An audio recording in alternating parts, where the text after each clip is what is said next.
Akala ko noon ay hindi na ako makakaranas pang muli ng hirap sa buhay. Akala ko natapos na ang kalbaryo. Akala ko ay magiging masaya na lang kami palagi. Ngunit sa eskwelahan, kung saan ako pumapasok, ay meron akong kaklase na si Sunshine. May mga barkada siya na sila Rina at Heidi. Sila ang kasama niya sa pang-iistorbo sa tahimik kong buhay. Hanggang sa mga panahong ganito ang pinagdadaanan ko sa buhay, ay hindi ako tinulungan ng kakambal kong kapatid. Alam ko na palagi niya akong sinusundan. Akala niya siguro ay hindi ko siya napapansin. Isang araw ay hindi ko na kinaya ang ginagawa nilang pambubulis sa akin. Ikinulong kasi nila ako sa CR. Binuhusan ng tubig at hindi nila binuksan ito. Umuwi sila sa kani-kanilang bahay at naiwan ako magdamag sa CR. Hindi ako nakauwi sa bahay at alam kong nag-aalala na ang aking mama at ina. Ang janitor noon na naka-duty sa paglilinis ang nakakita sa akin sa loob ng CR. Nanghihina na ako noon. Pakiramdam ko ay mamamatay na ako. Wala akong lakas. Kaya naman nagdesisyon ako na hindi muna pumasok sa klase. Nagdesisyon na ako noon na sabihin kay Mama at Tina ang nangyayari sa akin.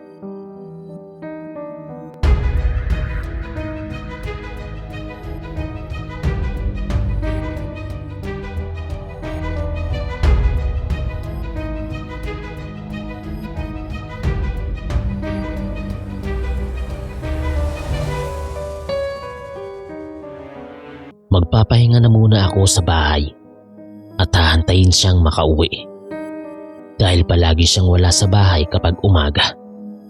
Busy ito na magpatakbo sa kanyang business.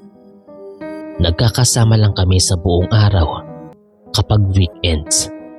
Dahil isinasama niya ako sa paggawaan ng mga damit na minamanage niya. Itinuturo niya sa akin kung paano ito minamanage at kung sino-sino ang mga distributor niya ng mga damit. Lahat po itinuturo niya sa akin. Maging sa kanyang restaurant ay itinuturo niya sa akin ang lahat tungkol sa recipe. Kung may meeting sa weekends, isinasama din niya ako upang makinig. Lagi nga niyang ipinagmamalaki na ako daw ang tagapagmana niya. Natulog ako maghapon sa araw na iyon at binigyan din ako ng aking mga kapatid ng gamot. Madami silang tanong kung bakit daw hindi ako umuwi. Nag-aalala daw sila sa akin, lalong-lalo na si Mama at Tina. Pero hindi ko sinagot ang tanong nila dahil wala pa akong lakas magkwento.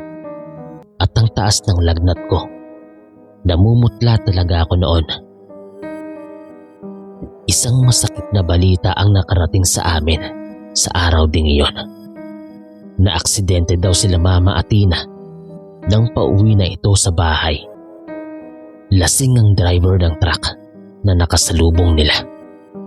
Wasak ang katawan ni Mama at Tina sa loob ng kotse. Maging ang driver ay hindi rin nakaligtas.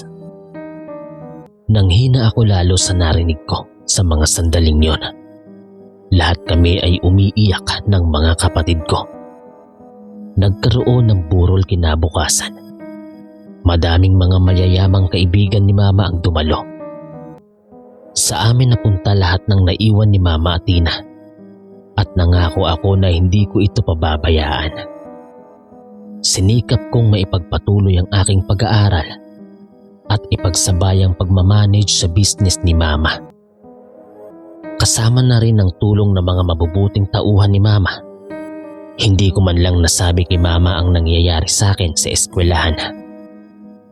Tinigilan na rin ako nila Sunshine dahil nagsampa kami ng kaso sa ginagawa nila. At kapag gawin nila ulit ito sa kahit kanino, ay matatanggal sila sa eskwelahan ng puwersahan. Ilang buwan mula nang namatay si Mama at Tina ay napilitan akong pansamantalang tumigil sa pag-aaral. Natuon ang aking focus sa negosyo. Hindi ko kasi ito pwedeng pabayaan dahil habilin ito sa akin ni Mama Athena. Makalipas ng 1 taon, ay kasama ko na rin sa pagmamanage si Isabel, ang panglima sa aming magkakapatid. Kaya naman naisipan kong ituloy ang aking pag-aaral bilang isang nurse. Dito ako may narinig na kwento mula sa mga estudyante. Hindi ko makakalimutan ang pangalang iyon at tungkol ito kay Sunshine. Makalipas daw ng 1 buwan nang kasuhan ko siya, ay natagpuan ng kanyang katawan malapit sa kanilang bahay. Nakatali ang kanyang paa sa kanyang leeg pataas na dahilan para masakal siya mula dito at madaming natamong sugat at kagat sa katawan. Maging ang kanyang lamang loob ay nawawala rin. Hanggang ngayon ay hindi pa rin nila malaman kung sino ang may kagagawan nito. Isang pangyayari sa aming eskwelahan ang aking nasaksihan at dito ko nalaman kung sino ang gumawa nito kay Sunshine. Mula kasi nang makabalik ako sa paaralan ay meron kaming bagong guro na si Sir Harley. May itsura naman ito dahil matipuno ang katawan at moreno. Hindi ko lang nagustuhan ang pagpapakyut niya. Napapansin ko kasing palagi itong nakatingin at tuwing nahuhuli ko siya ay pasimple ang kanyang pagkindat. Hindi nagtagal ay mayroon akong natatanggap na sulat mula sa kanya at naiinis ako dahil alam kong hindi lang sa akin niya ito ginagawa. Madami kasi akong mga kaklasing babae ang nakakatanggap din ng sulat mula sa kanya at kinikilig sila dito. Hindi ko siya pinapansin at hindi ko binabasa ang mga sulat niya. Iniirapan ko siya ng masama sa tuwing nahuhuli ko siyang nakatingin sa akin. Guro siya at estudyante ako. Binantahan ko siya minsan na isusumbong ko ang ginagawa niya kung hindi pa niya ako titigilan. Mula noong ginawa ko yon, ay wala na akong natanggap na sulat at pangungulit mula sa kanya.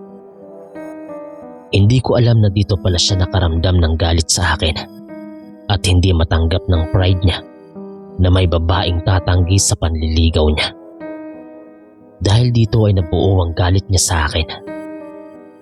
Palagi kasi akong ginagabi ng uwi dahil pagkatapos ng aking klase ay dumidiretso ako sa aming negosyo upang kamustahin ang mga trabahador at syempre ang kinikita namin.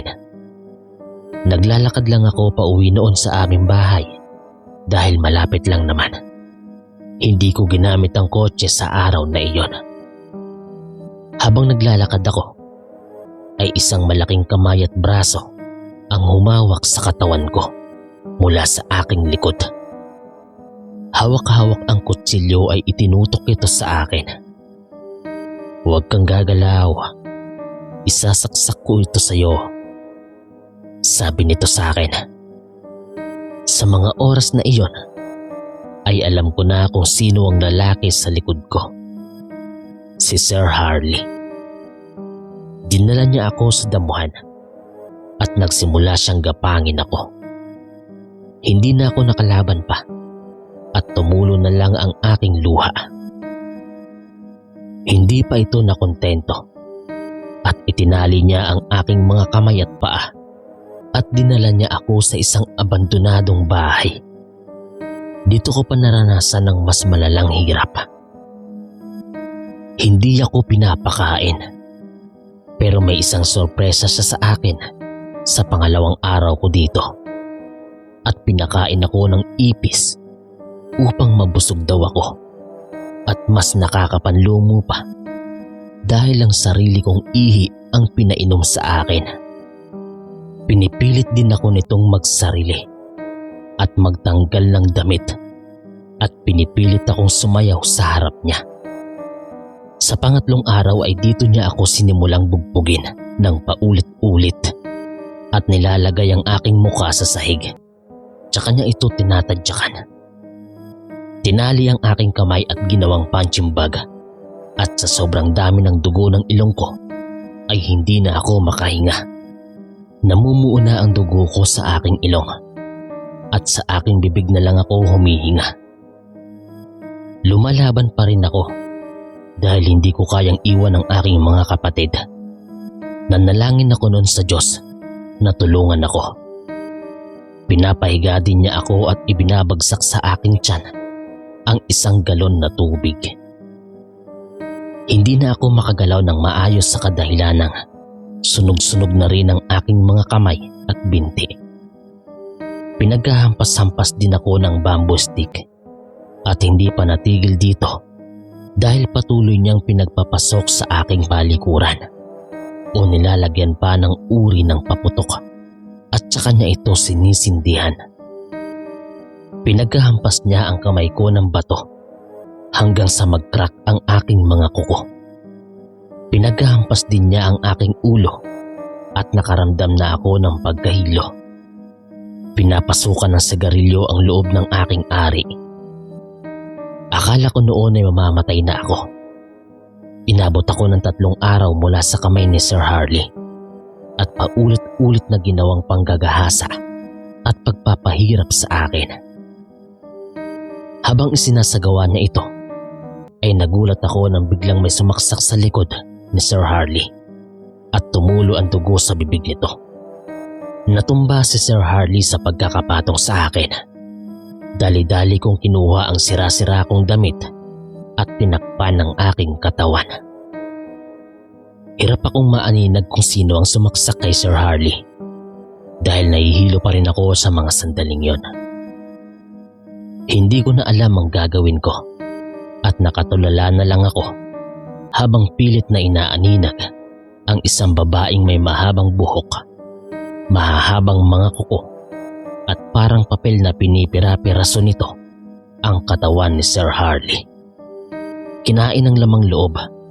Pagkatapos ay itinali ang paa ni Sir Harley sa liig nito. Parehas na parehas ito sa description nila tungkol kay Sunshine noong matagpuan nila ang bangkay nito. Gumagapang ako ng dahan-dahan upang malapitan ng babae at nagulat ako sa nakita ko. Kamukha ko ang babae at ito ang kakambal ko na ilang taon nang sunod ng palihim sa akin. Hindi ko na alam kung anong sumunod na nangyari dahil nanghihina na ako sa mga sandaling iyon at nawalan ako ng malay. Nagising na lang ako sa ospital at 6 na buwan akong nakomatose.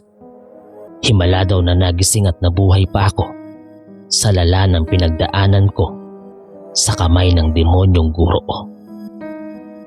Ako at ang aking mga kapatid ang nakakaalam kung paano ako nakaligtas at kung sino ang nagligtas sa akin noon. Ulo na lang ni Sir Harley ang natagpuan ng mga pulis mula nang natagpuan ako sa abandonadong bahay. Nakuha din ang video mula sa kamera ni Sir Harley at dito nga nakita ang ginawang panggagahasa sa akin. Hanggang ngayon hindi nila alam kung kanino nanggaling ang impormasyon kung nasaan ako noong 3 araw akong nawawala at kung sino ang pumatay kay Sir Harley.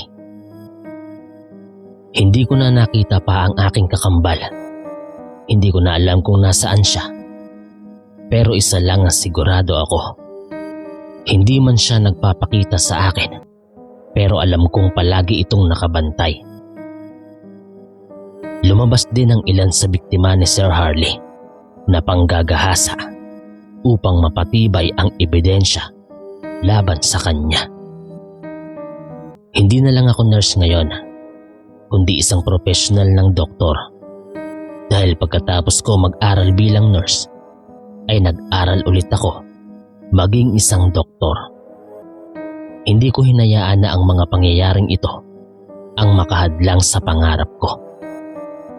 Matanda na rin ako at may pamilya na rin ako ngayon at namumuhay ng payapa at masaya.